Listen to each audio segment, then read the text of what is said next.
When I first went to Texas and I tried the food out, I wasn't very impressed. I had to recalibrate my palate to understand the different textures, the different spices that we're using in Tex-Mex.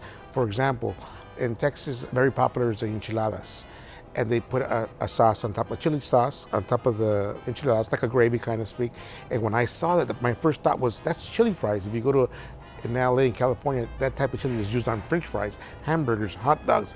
And I said, what are they doing? Why are they putting that on the enchiladas? I didn't understand what it was. And it actually tastes pretty good. It's just different, but I wasn't used to it. So my first reaction was, whoa, whoa, whoa, wait, what is this? Why would they do that? That's on hamburgers, hot dogs, fries. After I had it a few times, I said, wait a minute, it's not too bad. It's actually pretty good. Then the other strategy is they use queso. They put queso on top of the enchiladas. I wasn't used to that either. It took me a while to figure that out. When you go to California, for example, there's different styles of enchiladas. And the reason why there's different styles is because there's different regions. You get people that they call them enchiladas suizas, and they would put this sour cream over the enchiladas, the cheese, and you put lettuce. That's one way. The way we do it in Zacatecas, we get like an adobe sauce, and you would dip the tortilla in that sauce, and you fry it, and then you put your stuff in whatever you're gonna put, you roll it over, put your on top, melt it, that's your enchilada. There's different, one a little more drier, one a little more wetter, depending on what region you're in. That's CalMex. CalMex, we took those two together, we mixed them, fused them, and that's the CalMex style. While Texas is the cheese sauce, the chili beans. It's good, but it's a little different, you know, and if you're not used to it, you're gonna say, whoa, this isn't good, because that's what we're taught. So most people are taught that this is the style of food that you have to eat. When restaurateurs would move from California to Texas and try to open their own restaurant, they had these people who would push back, say, no, this isn't, we don't like this, we don't want this. Well, they had to adjust, because if not, then they would go out of business. So they converted to Tex-Mex, and they would put one or two dishes, and then they would lose that authentic Mexican cooking from scratch that you would in a family home, in a cenoteria, which is a place where people eat out of their houses. And you lose that for many years in Texas, because there wasn't enough migration or people from California moving to Texas. Now that's changed. You get now people that are moving from Texas, from other parts, and people are starting to accept other tastes. I would get upset sometimes because we would spend hours cooking the food, making sure that it came out correctly, and people would say, oh, it doesn't taste good. It's no good. I'm thinking, well, what do you mean it's no good? This is authentic Mexican food. People go crazy for this stuff. Another example is a wet burrito. People didn't know what a wet burrito was. We would take our green chili sauce and then we'd put over burrito, put the cheese on it. Texans were, what is this? You know, it's not queso, it's not the chili beans. What is this? Like, it's a wet burrito. It's a California style wet burrito. And if you guys go to certain places, you'll see California style. In LA, if you go to LA, people are very proud of where they came from, and they'll put the style of food that they claim it's from. So people will say, we make food Zacatecas style, we make food Mexico City style, we make food Honduran, we make Sinaloa.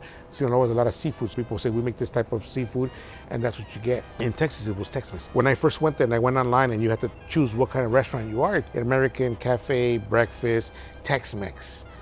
And I would cross that out because I wasn't Tex-Mex. And I tried to write in authentic, and it wouldn't allow me to do it. I would X out Tex-Mex, and they would put it back in there. I said, I'm not Tex-Mex. I'm trying to get the word out that it's not Tex-Mex. It took a while. I had to teach people how to recalibrate their palate to what it's authentic. Cooking from scratch, from the kitchens and homes from Mexico that we were able to recreate in a restaurant setting. So there's many subtleties, many differences. They're starting to fuse together. It's always evolving.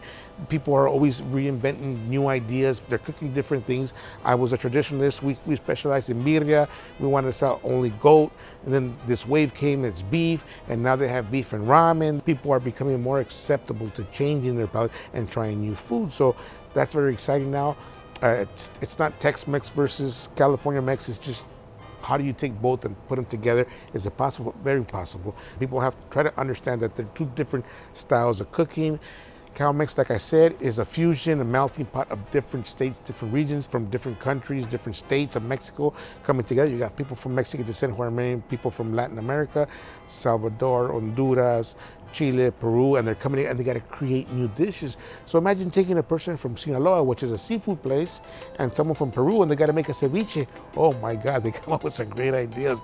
There's all these variations of seafood, and that's what you're getting out there, and people are rediscovering that stuff. I'm thankful to all the social media.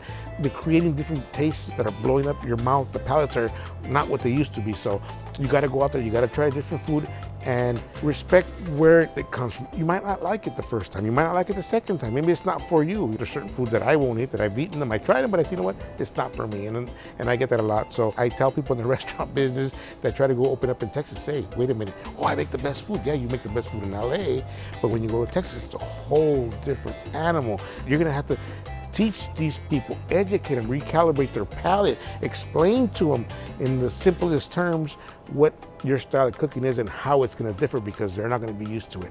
And they're going to want to know why or how. And then hopefully you get them coming back. And by the time you get build attraction, you'll get a following, because there's people who are looking obviously for different, but more importantly, great tasting food. And there's so many variations of Mexican food now. So I don't even think I can call it Mexican food anymore. You have TexMex, CalMex.